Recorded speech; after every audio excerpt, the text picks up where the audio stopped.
U luister na Storytyd saam Stella, aangebied deur Estel Rousseau.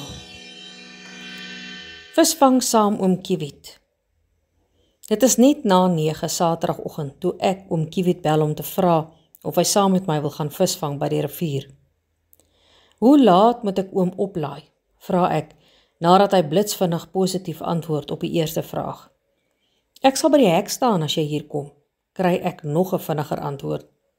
Gaan oom nie eers vir tannie Barbara vra nie, wil ek seker maak, maar die foon gee reeds weer skakeltone in my oor en al wat oorbly is om skoonma te sê ek en oom Kiewiet gaan visvang.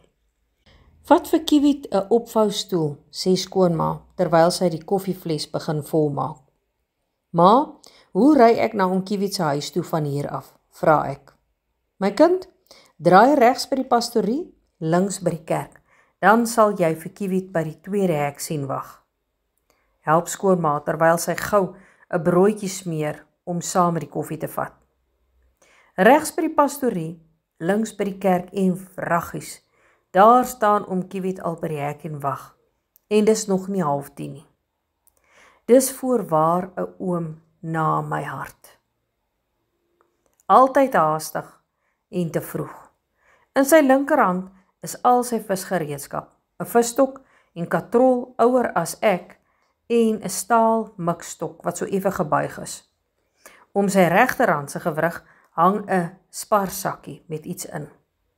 Nog voor ek mooi stil hou, begin hy al inklim en druk sy visstok sommer so in die inklim deur die Audi se venster.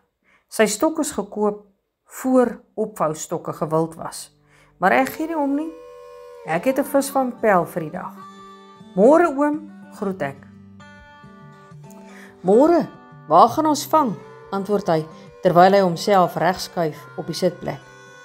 Ek het gehoop oom weet van 'n goeie spot waar ons kan probeer. Ek ken mos nie die dorp nie, antwoord ek terwyl ek begin wonder of hierdie 'n goeie idee was. 'n Ry tot by Rivierstraat, help oom Kiewiet sonder enige twyfel in sy stem. Dan draai jy regs tot by die einde van die dorp. Daar's 'n lekker rietbos en 'n groot koelteboom, gaan die oom voort. Sy hande beduie effens stadiger as wat hy praat, maar ek verstaan. 5 minute later is ons 2 opvoustoele opgeslaan, hoeke vasgeknoop en toegeplak met 'n stukkie brood uit die sparsakkie. Die lyn fluit deur die lug en alles val met 'n groot spat, sommer net so die kant, die groot rietbos. Ek is so bietjie stadiger, knoop so 'n bietjie langer en ek kry 'n stukkie aas van oom Kiewiet uit die sparsakkie. Wanneer het oom die aas gebrei? Vra ek, toe ek by die hek vir jou gestaan en wag het, sê hy en lag. Daar sy, nou kan ons visvang, sê oom Kiewiet, toe ek eintlik so 'n bietjie meer links ingooi as wat ek beplan het. Los hom net daar, voeg hy by. Hier swem oral visse in die rivier, moet net nie daar ver gooi waar die bote jaag nie. Om so met jou kaalvoete langs die rivier op die kleigrond te trap, doen iets aan 'n mens.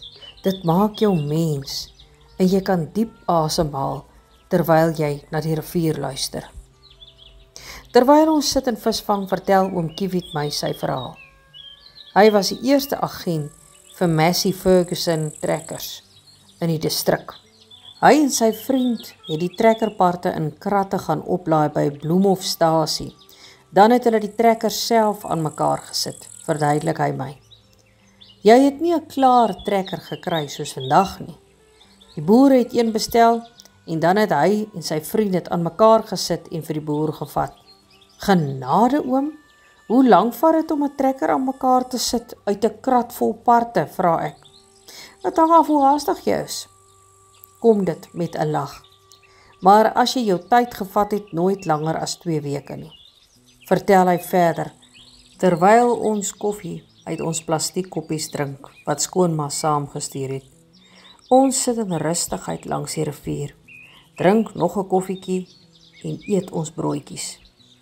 Ek luister na die oom as hy my vertel van sy 2 kinders, sy dogter wat oorlede is van borskanker, toe sy in haar 20's was en sy seun wat in die rivier geval en verdrink het, baie jare gelede.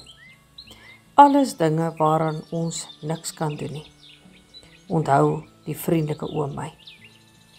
Ons trap die riviermodder tussen ons tone in en kyk vir die bote wat op en af jaag oorkant op die rivier. Ons moet daarom seker 'n tweede keer aas aansit, sê oom Kiewit. Anders gaan ons vandag niks vang voor ons weer moet huis toe gaan nie. Ek begin solank my lyn in katrol om reg te maak vir 'n tweede gooi. Toe sien ek oom Kiewit se hoeke is al in sy hand. Die voordeel van hier voorgooi help hy my, voor ek nog kan vra. Hoe laat moet ons huis toe gaan? Vra ek net om seker te maak, toe ek weer in my opvoustoel gaan sit. Ek het vir Barbara gesê, ek sal by die huis wees vir middagete, maar ons kan maar nog 'n bietjie rustig wees, en eers Sari se koffie, wat sy vir ons gemaak het, klaar drink, sê oom Kiewit met 'n reg rondom glimlag. Ek knik met my kop en antwoord, dis reg oom, kom ons sit rustig tot 1 uur, dan gaan ons huis toe, betyds vir middagete. 1 uur stop ek weer by die tweede hek van die kerk af. Nou klim oom Kiewit baie stadiger uit, as wat hy net nou ingespring het. Hy stap met al sy visvanggereedskap om tot by my kant van die kar. Bel maar net as jy weer langs die rivier wil gaan kuier, sê hy, terwyl hy my hand styf druk. Ek is altyd hier.